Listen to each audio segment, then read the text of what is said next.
Йоо, за юу яцхан guys? Дараагийн бичлэгээр уулзахад бэлэн болоод байна. За өнөөдөр биш үү те. Нэгэн гайхамшигтай эмэгтэй жүжигчний талаар ярьж өгөх болно. Маш олон жүжигчдийн талаар би ярьж өгсөн. Гэхдээ энэ дунд яг бүр дэлхийн түүхэнд үлдсэн ийм жүжигчин айгүй ховор. Тэгээ би тавханд ярьж өгсөн шүү дээ өмнө. Мерлин Монро гэдэг эмэгтэй жүжигчний талаар яг энэ хүний адилхан нэг цаг үед амьдарч исэн нэгэн жүжигчин байгаа. Бас яг адилхан дэлхийн түүхэнд үлдсэн. Энэ болохоор Audrey Hepburn гэдэг нэртэй англи гаралтай эмэгтэй жүжигчин. Тэгэхээр энэ гайхамшигтай эмэгтэйн талаар та бүхэнд энэ амьдралыг ярьж өгөх болно. Тэгэд би энэ амьдралын талаар нэг ярьж өгөхөд бэлдэж байхдаа бүр энэ хүний амьдрал ямар гайхамшигтай амьдралтай байсан юм бэ те? Ямар бас хэцүү амьдралтай байсан бэ гэдгийг гайхаж байсан. Тийм учраас та бүхэн бичлэгийн хамгийн гол нь дуустал үзээрэй зэ. За бичлэг рүү орох юм юу хэ мэдэж байгаа шүү дээ те. Дор байгаа хэсэгт subscribe дараад өгөрэй. Тэнд like, comment гоохгүй зэ. Хамгийн гол нь subscribe дараад өгөрэй. Би одоо 100 мянга хүрэхийг амар их хүсэж байгаа. 100 мянга өргөд дөхөөд байгаа байхгүй юу? Гэхдээ аль бол хурдан өрхийг хүсэж байна. Тэгэд хүрснийга дараа бол бас бичлэгээ мэдээж үргэлжлүүлээд явна. Хөөрч мөрөхгүй guys. Тийм болохоор навыг дэмжиж өгөрөө зөө. За олон юм ярьлаа хэдүүлээ. Өнөөдрийн бичлэг рүү шууд орцгоё. Let's go. За тэгэхээр 10 настай байхдаа зөө хамгийн амар хэцүү зүйлийг үүс туулсан. Энэ юу байсан бэхээр ойлгомжтой. Дэлхийн 2 дугаар дайныг үүс туулсан байгаа. Тэгээд тухайн үед яг тийм жоохон байхад нь дэлхийн 2 дугаар дайн болоод тэгээд аав ээж нь ерөөхдөө дайнаас зүхтахын тулд Англид байдаг байхдаа Англиас шууд Нидерланд руу нүгэд явсан. Тэгээд Нидерланд руу нүгэд ерөөхдөө дайнаас хол байгаад арай айгу амар чим амьдрах юм болоо гэсэн чинь тэр нь маш том алдаа байсан. Тэгээд Нидерланд руу ягаад нүгэх болсон шалтгаан нь гэхээр ээжийнх нь одоо аав ээж нэх юм уу тий хамаатан садан тэнд байдаг байсан. Тэгээд Нидерланд руу нүгэд гайгүй амьдрий гэсэн чинь Нидерланд тухайн үед Германы бараг л эзлэн төрөмгийлд орсон тийм улс байсан бохоггүй. Германы цэргүүд Америк явдаг. Тэгээд ерөнхийдөө нэг хүчээр дайманд авч оролцуулах га тийм хүчээр янз бүрийн тийм зүйл хийх гэж оролдсон шүү дээ Герман. Тэнгүүд тухайн үед өвөө нь ингээд шууд тэрнээс татгалцсан байгаа. Тэгсэн чинь дөрвөгч одоо тий дайныг эсэргүүцэгч одоо хувьсгалч гэдэг янз бүрээр худлаа хэрэг тохоод тэр шуудгаа тухайн үед одоо өөгийн шууд цаадалсан гэж байгаа байхгүй юу. Тэгвэл энэ тийм амар зовлон биш байсан заяа. Хамгийн гол зовлон нь юу байсан бэхээр тухайн үед байсан Нидерланд болохоор тэр чигээрээ өсвөлөнд нэрвэгдсэн байсан. Хоол ерөөсөө олдохгүй. Тэгээд яаж хоол олж иддэг байсан бэхээр хог түүдэг байсан. Хогон дотор одоо хүмүүсийн хайсан хоолны үлдэгдэл мүлдэл янз бүрийн байвал амар баярлдаг. Тэгээд ялангуяа Одригийн хувьд хэм бол тийм хог түүгээл хогон дотроос ямар нэгэн хүний хайсан одоо талхны одоо өргөн мөрөгч гэдэг юм уу те одоо юу ч байдгийн тиймэрхүү хог мог олдох юм бол тэрийг баярлаа иддэг байсан. Гэхдээ тийм хог идэхээр гиз яаж ирүүл байх юм бэ те? Гизээ бүр амар өвтгөн үстэй. Тэрийг мэдчих байгаа ч гэсэн иддэг байсан. Хамгийн гол зүйл нь юу гэвэл өсөж өгөхгүй байхыг хүсдэг байсан учраас. Өсөж өгөхгүй бол угаас хийсэн тийм юм шүү дээ. Тэгэл тийм амар тэр үед Нидерландын хүмүүс тийм амар амьдралтай байсан. Тэгээ хамаг өмч хөрөнгө бүх зүйлээ одоо Германд хураалгацсан байгаа байхгүй юу? Тэгээ хоол нь ямар ч идэх зүйл байхгүй. Тэгээ тэр үед болохоор аав ээжтэй жоохон туслая гэж боддог байсан нэг зүйл нь юу байсан бэ гэхээр өөрийнх нь баг багасаа ахуулаад хичээлдэг байсан, сонирхдаг байсан зүйл нь болохоор балет байсан. 5 настайгаас ахуулаад балет хичээлсэн. Балетаараа жоохон амжилт олоод ингээд юу яа гэж бодоод тоглолт моголт одоо янз бүрийн юмд оролцоод жүжиг мүжиг юмд оролцоод баг ч гэсэн аав ээжтэй мөнгө олё гэж боддог байсан. Гэхдээ тийм жоохон хүүхэд угаасаа яаж ч удсан их мөнгө олохгүй тодорхой тий. Тэгэж угаасаа тэр дайны үед балетээр 1000 хичээлдээд угаасаа нэг тийм мөнгө олж чадахгүй.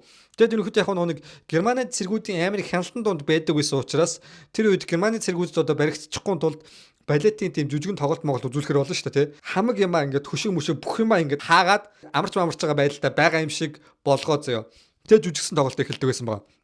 Тэгээ дээрэс нь нэг балетын нэг хунд нуурынхаа одоо дуу мөөгч гэдэг бүр амар намсгаад тэгэж бүр нууцаар ингээд тоглолт хийдэг байсан. Тэгээ тэгэж явж явах үед болохоор яг нэг Аудригийн хувьд гэх юм бол өсөглөнгөөсөө болоод амар туранхаа заяа бүр хитрхи туранхаа гэж хэлж болно. Тэгээ дээрэс нь 167 см өндөртэй бас гайгүй өндөртөө орох тухайн үедээ ирвэл нэлээд өндөртөө орох охин байгаа байхгүй. Тэр үедээ хэцүү зовлон амсч исэн ч гэсэндээ нэг баяртай зүйл болсон. Энэ юу болсон бэ гэхээр майг амшигтай тэр дэлхийн 2 дугаар дай цэг тавьж дууссан байсан. Герман ялагдсан. Тэгээд Аудригийн хувьд гэх юм бол за өөрийнхөө арай л гэж мөрөөдлийнхөө талаар амьдрах юм байна. Би өөрөө л одоо л ингэж одоо өөрийнхөө мөрөөдлийг биелүүлж чадах юм байна гэж итгээд Англи руу одоо гэр бүл буцаа нүүцэн байгаа байхгүй. Тэгээ Англид нүүнгүүтээ тухайн үед Англид амар алдартай байсан тийм балетын багш байгаа байхгүй. Тэр багш тэр очоод намайг ингээд аваад өгөөч, намайг ингээд өсгөөд ингээд над балет ингээд заагаад өгөөч гэд гуйсан. Тэгээд яг хуу тухайн үед ядуу байсан учраас тэр нөгөө нэг балетын сургалтын мөнгийг өгж дийлэх мөнгөгүй байсан. Гэвч Аудригийн тэр их одоо хүсэл нүдэнд нь тэр гал асж байгаад балет хийх тэр их хүсэж байгаа хүслийг тэр багш нь олж хараад за би чам ингэ шавь болгож авъя. гээ авсан. Гэсэн ч тэрхүү дайны өсөглөн зовлон хэцүү зүйлийг үз туулсан Аудригийн хувьд гэх юм бол дайн дууссан мөртлөө тэр трама одоо хүртэл яг байгаа л байсан байгаа байхгүй. Аудригийн яг бие дотор нь тэрхүү траманд бүр үлдсэн байсан. Хүссэн өсөг өсгөл дотор нь үлдсэн байсан. Тэгээ тэр өсөглөнгөөс болоод бүр хитрхи тунхаа биетэй болсон 40 кг заяа. 167 сая өдөр өндөртөө мөртлөө 40 кг жинтэй. Тэгээ бараа нөө балетын хувцас өмсөд яг балет хөвчлэн турхаал байдаг л та. Гэтэ бүр хитрхи турхаа. Бүр ясаарс гэсэн үг заяа. Тэгээд багш нь хүртэл ингээд нөө бэлтгэл хийж яхад нь яа энэ хүүхд ингээ балетаар хичээлж байгаад ингээ өнгөрчгүй дэмжгүй айж байгаа байхгүй. Тэгээд дээрээс нөгөөд чинь ингээд өмнөшгөө биш. Балет хийж байхдаа ингээл хүүхдүүд ингээл амар мэдээж балетын бэлтгэл хүндэлтэй. Тэгээд тэр хүнд бэлтгэлийг хийж байхдаа ингээд бүр жоохон бэлтгэл хийгээл амархан ядраал тэрх тунхаа учраас би энэ тим дийлэхгүй байгаа байхгүй. Ачааллын дийлэхгүй. Маш амархан ядраал ерөөс яг нэг биеийн ачаалал ерөөс дийлэхэ болцсон. Тэгээд тэрнээс олж маш их өвдөж хавцдаг ч үт юм уу. Тэгэд багш нь ерөөдөө санаа зовсон доо юу гэж хэлсэн бэхэр чамд ингээ балет юм тохирохгүй байна. Чи балет биш өөр зам сонгосон чамд илүү ашигтай баха гэж хэлсэн. Багасаа мөрөөддөг байсан тэрхүү мөрөөдлөө тэр жоохон охин орхиод балетын замыг орхисон. Тэгээ маш их харамссан өөртөө маш их одоо гомдсон. Гэсэн ч нэг зам хаагдвал нэг зам нээгддэг гэдгийн ачаар балет хичээлдэг байсан нь ерөнхийдөө алдаа байгаагүй. Балетын дараа юу хийсэн бэ гэхээр кино урлаг руу орсон байгаа. Тэгээ кино урлаг руу ороод эхлээд яг туслах дүр мөр бүтээгээд ялангуяа өөрөө өмнө балет хичээлдэг байсан учраас балетээр хичээлдэг охины дүр мөрийг одоо бүтээчих юм тий. Туслах дүр бүтээгээд тэр туслах дүр бүтээж явж байхдаа тэр хөөрдөм хөөхөн тэгээ дээрэс нь тэр нэг ер нь л яг ингээд нэг тайз урлагт тохирсон тийм дүр төрхтэй байгаадсан байхгүй. Тэгээ жүжиглэлтэн ч айгүй сонирхолтой байсан учраас найруулагчдын юм дээр анхаарал нь татчихсан. Тэр ч байтугай эхлээний тоглосон кинон заяа Secret People гэдэг нэртэй кинонд яг балетын тэм дүртэйсэн. Хоёрт тоглосон кино нь болохоор яг нэг кинон тоглох гээд ингээд зураг авалт хийсэн байл л та. Тэсэн чинь камераар зураг авчихсан үнэ яг найруулагч нь за кат гэж зогсоогоороо гэж хэлсэн чинь нөгөөд чинь хитрхийн нөгөө нэг жүжигчнийхээ дүр төрхөнд нь бүр дурлцсан заяа. Аудригийн яг дүр төрхөнд бүр дурлаад тэгээ нүүт нь ингээд кат гэж хэлсэн болохоор ингээд за ингээд зураг авалт хийхэ болцсон байна да гэд бодцсон. Өөрийнхөө ингээд байжсан чинь тэрийг ингээд кинонд бас камер дээр оруулсан. Тэрийг бас найруулагч нь харангуутаа за энэ дараагийн миний кинонд яг л тохирох юм байна. За энэ нэмэгтэй бол яг л тэр кинонд гол дүр тоглохын тулд төрсөн юм байна гэж бодсон байгаа байхгүй. За энэ нь болохоор одоо хүртэл бас амар алдартай wild болж явдаг кино байхгүй. Roman Holiday гэдэг нэртэй романтик комеди киноны хувьд гэх юм бол домог гэж хэлэгдэхээр тийм кино. За энэ кинонд болохоор тоглоод ямар хуу дүрийг бүтээсэн юм бэ гэхээр гүнжийн дүрийг бүтээсэн заяа. Гүнж улсын гүнж тэгээд амар хэцүү хитрхи баригдмал заяа. Бүх юмыг ингээл зааж өгдөг. Тэгэл өөрийнхөө хүслээр юмыг хийж болдоггүй. Байнгын хүмүүсийн хараа хяналтын дунд байдаг тий.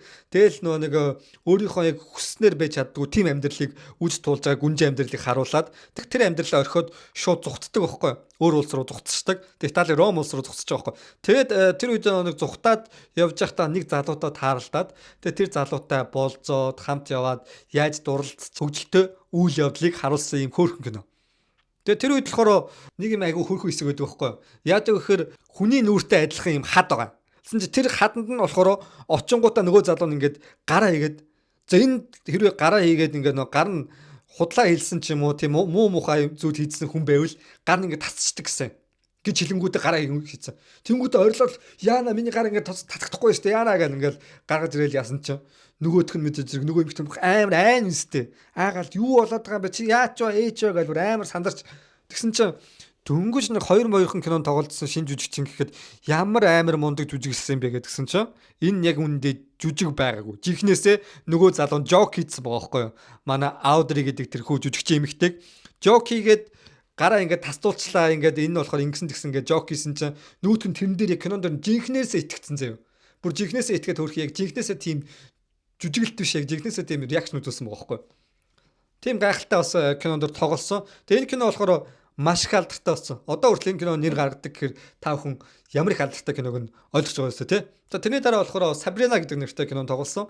Энэ кинонд дэр болохоор дөнгөж нэг хөдөөнөөс одоо яг сургуульд сурахаар явсан нэг охины дүрийг бүтээсэн. Тэгээ анхандаа болохоор ийм халтар малтар жоохон хөдөөний охин байгаа шүү дээ. Тэгээд амар загварлаг тийм эмхтэй мундаг лаг эмхтэй болж өөрчлөгдөж байгаа тийм дүрийг бүтээсэн. Тэгэд загварлаг эмэгтэй хүний дүрийг бүтээж байгаа учраас хамгийн гол зүйл нь хувцс гэж бодсон байгаа байхгүй. Тэгээ хувцс учраас өөрийнх нь одоо кино зураг авалтанд хийж байгаа тэрхүү дизайныг нь одоо өөрчилж өгөөд өөрийнх нь хувцсыг тааруулах хүн хэрэгтэй шүү дээ, тий. Тэнгуут яг нэг тийм загвар зохион бүтээгч хайж эхэлсэн. Тэгээ тухайн үед одоо Францад маш олон загвар зохион бүтээгчдэр очиж уулзаал яваадсан. Тэгсэн чинь ерөөсөө хинч хүлээж авахгүй байгаадсан. Ягаад тэгэхээр тухайн үед Роман Holiday гэдэг нэртэй кино болохоор Францд нээлттэй хийгээгүй байсан байхгүй. Тэгэхээр тэр эмэгтэй жүжигчний хинч мэдэхгүй гэсэн. Хинч мэдэхгүй жүжигчэнтэй тэгэл юугээл тэр нөгөө нэг гарууд нь хамтраал ээж гэж байхгүй шүү дээ, тий. Тэгээд мань үний өмнө яхав зовонд санаа зовоод явжгаад тэгээ азар гэх юм уу нэгэн гайхамшигтай бас нэг загвар зохион бүтээгчтэй уулз. Энэ болохоор Hubert Guanchi гэдэг нэртэй загвар зохион бүтээгч байгаа байхгүй. За энэ болохоор уулзахаар болсон шалтгаан гэх юм бол Hepburn гэдэг нэртэй Catherine Hepburn гэдэг нэртэй нэгэн алдарт 4-4 Оскар авсан. Одоо хүртэл энэ хүний амжилтыг эвдсэн жүжигчин байхгүй. Энэ эмэгтэй жүжигчэнтэй андуурсан байгаа. Яг бол Hepburn гэдэг нэр нь адилхан байсан учраас манай хүний хувьд гэх юм бол Audrey Hepburn, нүүдг нь болохоор Catherine Hepburn. Тэгээд уулзахаар болсон чинь өөрийнх нь төсөөлжсэн эмэгтэй жүжигчин биш байгаад юу вэ? Чи чинь тэр жүжигчин биш байсан юм уу гэсэн чинь нүүдг нь бас жоохон уурлаад би тэр жүжигчин биш. Адилхан Hepburn гэхээр л тийм байд юм уу? Гэлдгсэн. Гэхдээ яг тэр нөх хөөрдөм хөөрхөн тэгэл өөрийнхөө байгаа найгу таалагдсан. Тэгэд санал тавьсан байгаа байхгүй. За яг би кино ч нэгэ тусалж болж байна. Гэхдээ чи Catherine Hepburn гэдэг нэртэй жүжигчин бол хитрхи алдартай. Тэгээ чиний нэр чинь тэр жүжигчтэй адилхан байгаа учраас Hepburn гэдэг болж болохгүй мө гэсэн чинь би юу гэж болж идэв? Ягаад би болох ёстой гэж. Тэгээ чи миний нэр болохоор Audrey Hepburn. Тэр эмэгтэй чинь Catherine Hepburn. Audrey Hepburn өөр байгаа зү. Ухааны яриад.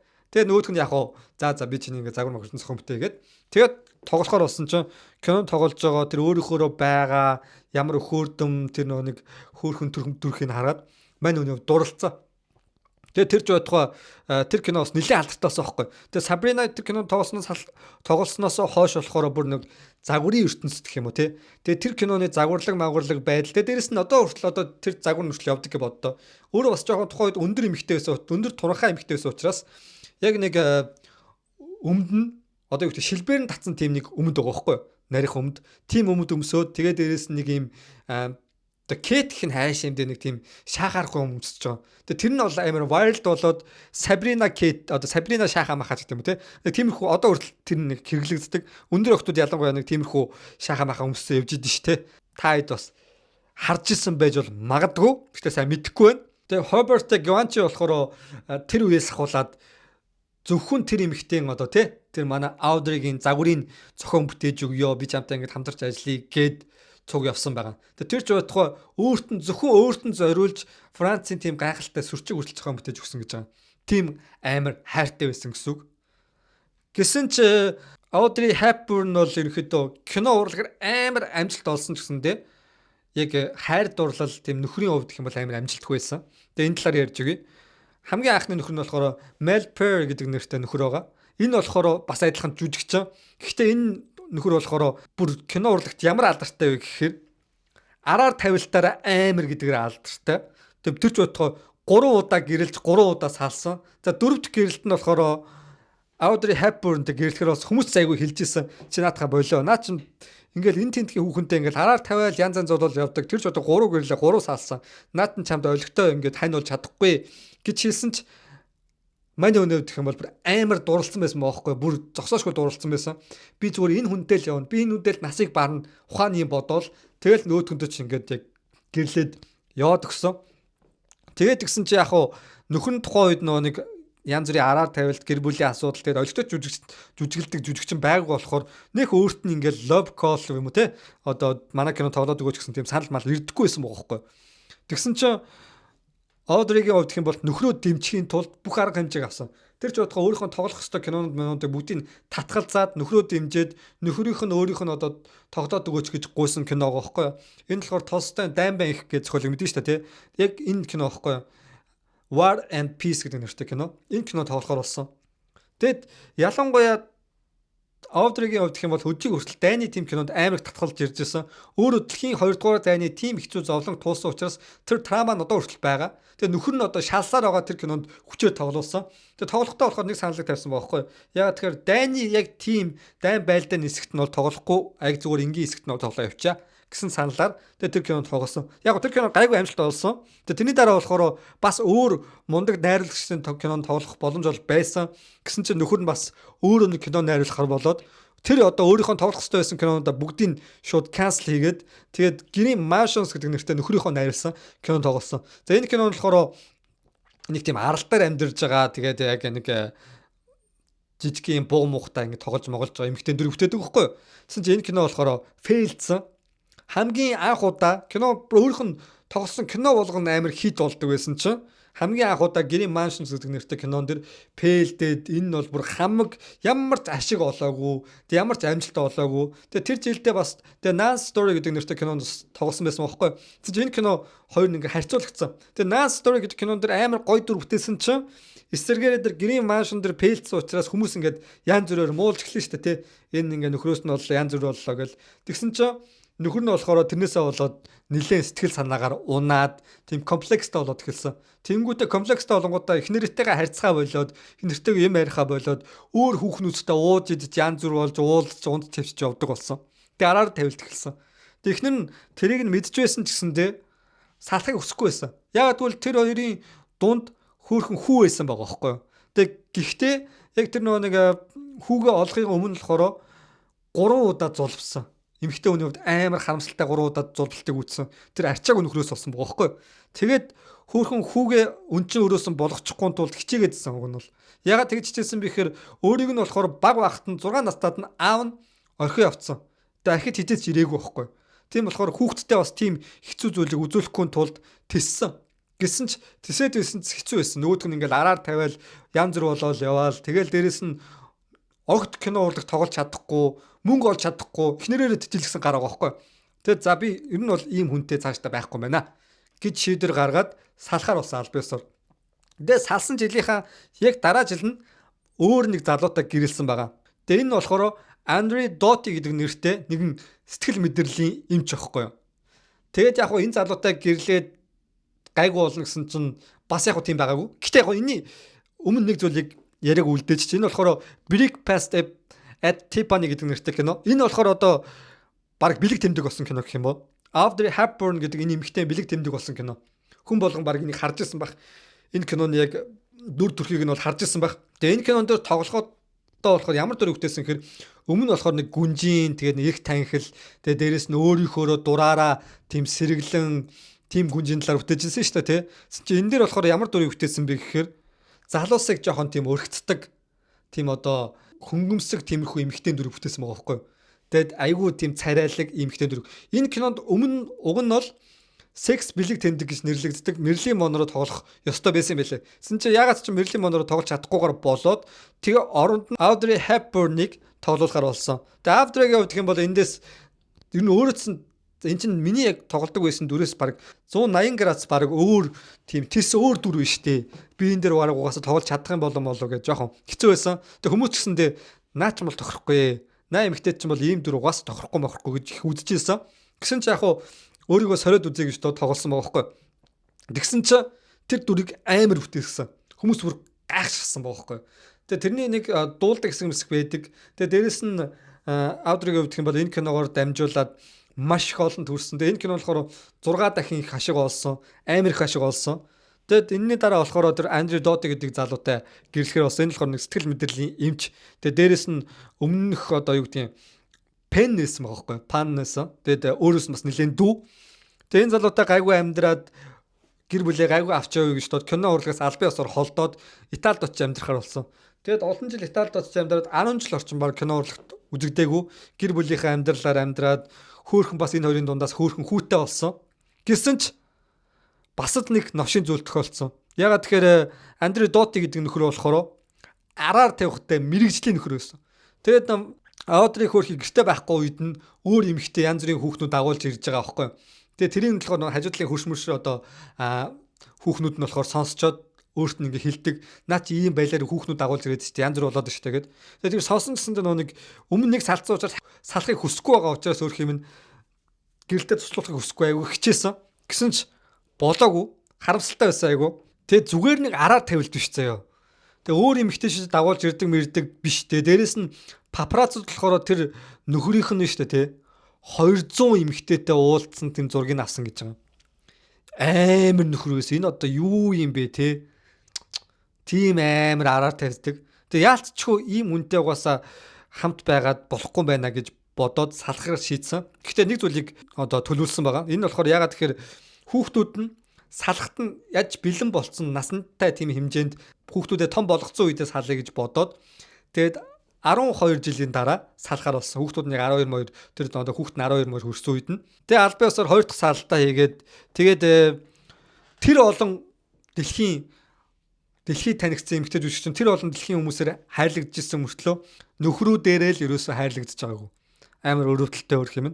Тэгээд нөхрөөсөө салсны дараа болохоор жижигхэн одоо хөдөө тийм тосгон мосхонд очиж амьдраад тэгээд тэр үедээ болохоор нэг шоколад идэх гээд ингээ байж байхдаа нэг зүйлийг бодсон байгаа. Тэр нь юу бодсон бэ гэхээр тухайн үед яг дайны үед амар өсвөлэн зовлонтой хэцүү байсан үе шүү дээ тий. Тэгээд тэр үедээ болохоор тэр шоколадыг ингээд нэг цэргийн нэг хүн ирээд өгсөн байгаа байхгүй юу? Яг өсвөлэн зовж явах үед нь тэр шоколад ямар амттай байсныг санаад нэрээ дэлхийд чинь маш олон зовж байгаа юм хүүхдүүд байгаа штэ тий өсвөлэн юм идэх зүйлгүй хүүхдүүд байгаа. Тэр хүүхдүүд дээр очиод би яагаад тусалж болохгүй гэд UNICEF-тэй хамтраад Африкийн тэр нэг өсвөлэн нэрвэгцсэн хүүхдүүдэд очиж хандив тусламж одоо тий волонтер хийгээд явсан байгаа байхгүй. Тэгээд тэгж явж явах үед болохоор хүмүүс таарад юу гэж хэлсэн бэ гэхээр Романы Holiday дээр гардаг тийм хөөрдөм гүнжийн дүртэй эмэгтэйтэй биш эсвэргээрээ Африкт байсан тэр эмэгтэй бол хамгийн хөөрхөн эмэгтэй байсан гэж хэлсэн байгаа байхгүй. Тэгээд энэ жүжигчний нэг хэлсэн гайхамшигтай үг байдаг. Юу гэхээр хүн хоёр гартай төрснөө нь болохоор нэг гар нь зөвхөн өөрийнхөө төлөө өөрийнхөө амьдралыг бий болгож өөрийнхөө төлөө тэр гараа ашиглана. А нөгөө гар нь болохоор юуны төлөө вэ гэхээр бусдын төлөө бусд хүмүүсийн одоо зовлонд нь бас жоохон тусламж дэмжлэг үзүүлэх юм уу тийм төлөө гэж үзсэн юм бэлээ. Тэгээ дээрэс нь миний хувьд ч гэсэндээ одоохондоо бол нэг хүмүүс тусламж дэмжлэг болж чадахгүй гараа бол өөрийнхөө төлөө ашиглаж байгаа. Тэгээ яван дам жижиг хүн юм ч жижиг гайгүй өсөх байх. Тийм учраас тэр үедээ бас хүмүүст чадах нэргээ туслах байхаа гэж бодож байна. Гэтэ яг одоо ч гэсэн ингээл ийм видеомаар дамжуулаад бас хүмүүст хүрэх ёстой зүйлээ гайгүй хүргэж чадж байгаа гэж бодоод байгаа шүү дээ. Та нар бас юу гэж бодож байна guys? За тэгээд энэ эмэгтэй жүжигчний хувьд гэх юм бол тэгээд гайгүй буйны үйл ажиллагаа хийгээд гайгүй явж байгаад тэгээд хамгийн сүүлд тоглосон кино болохоор Always гэдэг нэртэй кино 1989 онд тоглосон. За энэ кинон дээр болохоор Стивен Спилбергийн найруулсан нэлээд амжилт олсон кино. Энэ киноны дүр нь болохоор Division руу явж байгаа тэр хүмүүст болохоор замчилж өгж байгаа тийм сахиусан тэнгэрийн дүрийг бүтээсэн. Тэгэд юу гэж үзсэн бэ гэхээр сахиусан тэнгэрийн дүрийг хороо дэлхий дээрх ганцхан Audrey Hepburn л тоглох боломжтой. Өөр ямар ч эмэгтэй жүжигчин энэ дүр дугаасаа тохирохгүй гэж хэлж ирсэн байлээ тэр ч бодгоо найруулагч нүртэл штэ. Тэгээ энэ дүрийг гайхамшигтай амжилттай бүтээгээд тухайн үед болохоор Америк доллараар бараг 60 сая долларын тийм амжилт ашиг олсон. Тэр 60 сая доллар болохоор бүгдийг нь UNICEF-ийн тэр нөө зовж байгаа өсвөлөнд нэрвэгдсэн хүүхдүүдэд бүгдийг нь хандилсан гэж байгаа. Тийм гайхалтай эмэгтэй хүн. Тэгээ ялангуяа өөрийнхөө бүхий л одоо цаг хугацааг тэр өсвөлөнд нэрвэгдсэн хүүхдүүдэд ашигласан. Гэсэн ч нас нь жоохон богино гэж таарсан. Ягаад тэгэхээр тухайн үед болохоор хор тавдартай болсноо мэдсэн байгаа байхгүй. Яг тэр Африкт нэг Бронтиг явж байхдаа болохоор гинт толгоо нэргээд ингээд унтсан гиз мэс нөвдөөд тэр нэг бүдүүн гизний тийм хорт эрт хов тавдартай байна гэдэг нь онцлогдоод тэр шууд хагалгаанд орсонс нь идэхгүй ерөөхдөө 3 сарын нас байгаа юм байна гэж үзсэн.